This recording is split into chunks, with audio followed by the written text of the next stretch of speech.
নমস্কাৰ সকলোকে পুনৰবাৰ মোৰ চেনেললৈ স্বাগতম জনাই লৈ আহিছোঁ আজি দিনটো ৰাশিফল। আজি হৈছে 12 নৱেম্বৰ 2025 অসমীয়া 26 কাতি বুধবাৰ। আজি সূৰ্যোদয় সময় পুৱা 5:29 আৰু সূৰ্যাস্ত সময় 4:20। আজি হৈছে অষ্টমী তিথি আৰু কৃষ্ণপক্ষ। আজি দিনটোৰ প্ৰথম ৰাশি হ'ল মেষ ৰাশি।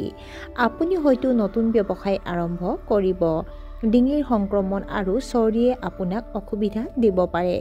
আপুনি হয়তো দীৰ্ঘম্যাদী লক্ষ্যৰ বাবে পৰিকল্পনা কৰিব পাৰে।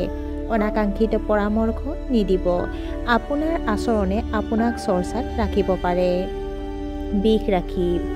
আপুনি আজি বহুত ব্যস্ত হৈ পৰিব।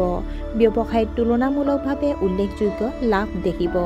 জটিল বিষয়বোৰ সমাধান কৰিবলৈ চেষ্টা কৰা উচিত। আপোনাৰ পত্নীৰ পৰামৰ্শ আপোনাৰ বাবে অতি সহায়ক হ'ব। হঠাৎ আৰ্থিক লাভ সম্ভৱপৰ।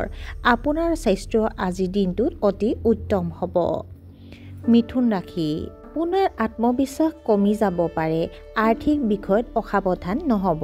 মানসিক চাপে আপোনাক আগুৰি ধৰিব পাৰে। ধন ধাৰে দিয়াৰ পৰা বিৰত থাকিব লাগে। পেটৰ লগত জড়িত সমস্যাই আপোনাক অসুবিধা দিব পাৰে। আপোনাৰ পৰিয়ালত শান্তি আৰু সম্প্ৰীতি থাকিব। কৰ্কট ৰাশি।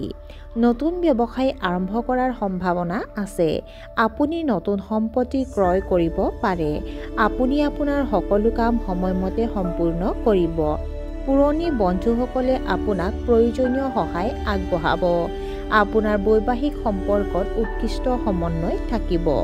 ৰক্তচাপৰ সমস্যাৰ পৰা আপুনি সকাহ পাব পাৰে। সিংহ ৰাশি। মানসিক উদ্বেগে একাগ্ৰতাৰ অভাৱৰ সৃষ্টি কৰিব। একেলগে একাধিক কামৰ সংযোগ কৰিব লাগিব। সন্তানক লৈ গৌৰৱ অনুভৱ কৰিব। বন্ধু বান্ধৱীক অন্ধভাৱে বিশ্বাস নকৰিব। কিছুমান ইলেক্ট্ৰনিক ডিভাইচৰ বিজুতি হ'ব পাৰে।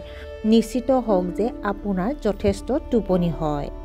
কন্যা ৰাশি। আপোনাৰ বৈবাহিক সম্পৰ্ক যথেষ্ট ৰোমান্টিক হ'ব। নতুন দায়িত্ব লাভ কৰিব পাৰে। ৰিস্কি বিনিয়োগত লাভজনক বুলি প্ৰমাণিত হ'ব পাৰে। অংশীদাৰিত্ব ব্যৱসায়ত আপোনাৰ যথেষ্ট আয় বৃদ্ধি হ'ব পাৰে। যুৱক যুৱতীসকলে লাভ কৰিব প্ৰেমৰ প্ৰস্তাৱ। তুলা ৰাশি। ব্যৱসায়ত কিছু অৱনতিৰ সন্মুখীন হ'ব পাৰে। আপোনাৰ বৈবাহিক সম্পৰ্ক অধিক অন্তৰংগ হৈ পৰিব। সহকৰ্মীসকলৰ পৰা সহায় লাভ কৰিব পাৰে। আজি বহু সময় আত্মনিৰীক্ষণত ব্যয় কৰা হ'ব। ছ'চিয়েল মিডিয়াত গুৰুত্বপূৰ্ণ বিষয়ত আলোচনাত লিপ্ত হ'ব পাৰে। বৃশ্চিক ৰাশি। আনৰ ওপৰত অত্যাধিক নিৰ্ভৰশীল হোৱাৰ পৰা বিৰত থাকিব লাগে। প্ৰয়োজনতকৈ বেছি টকা খৰচ নকৰিব। নতুন শক্তিৰ ঢৌ অনুভৱ কৰিব। কঠোৰ পৰিশ্ৰমৰ দ্বাৰাহে সফলতা লাভ কৰিব। আপুনি হয়তো ঘৰৰ কাম-কাজত সম্পূৰ্ণৰূপে মনোনিৱেশ কৰিব নোৱাৰিব। ভৱিষ্যতৰ পৰিকল্পনা কৰিব পাৰে। ধনু ৰাশি। কথা কওঁতে সাৱধান হ'ব। আপুনি হয়তো আপোনাৰ কামৰ মাজলৈ অন্যায় টানি আনিব পাৰে। সন্তানক ডাঙৰ দীঘল কৰাৰ ক্ষেত্ৰত তীক্ষ্ণ দৃষ্টি ৰাখিব। অনলাইন পে'মেণ্ট কৰাৰ সময়ত বিশেষ সাৱধানতা অৱলম্বন কৰক। ধৈৰ্য্যৰ অভাৱত গুৰুত্বপূৰ্ণ সুযোগ হেৰুৱাবলগীয়া হ'ব পাৰে। মকৰ ৰাশি। আপুনি নতুন বস্তু ক্ৰয় কৰিব পাৰে। পুৰণি ঋণ পৰিশোধৰ বাবে এই দিনটো শুভ। পৰিয়ালৰ অভিজ্ঞ সদস্যৰ পৰা পৰামৰ্শ ল'ব লাগিব। ব্যৱসায়ীসকলৰ বাবে এই দিনটো শুভ। আপোনাৰ সামগ্ৰীৰ মানদণ্ডৰ প্ৰতি গুৰুত্ব দিয়ক। আপোনাৰ প্ৰেমৰ সম্পৰ্ক গভীৰ হৈ পৰিব। কুম্ভ ৰাশি। আপুনি আপোনাৰ সামাজিক স্থানক লৈ চিন্তিত হ'ব। উচ্চপদস্থ বিষয়াৰ লগত তৰ্ক বিতৰ্ক এৰাই চলিব লাগে। নতুন ব্যৱসায়িক অংশীদাৰিত্বৰ সম্ভাৱনা আছে।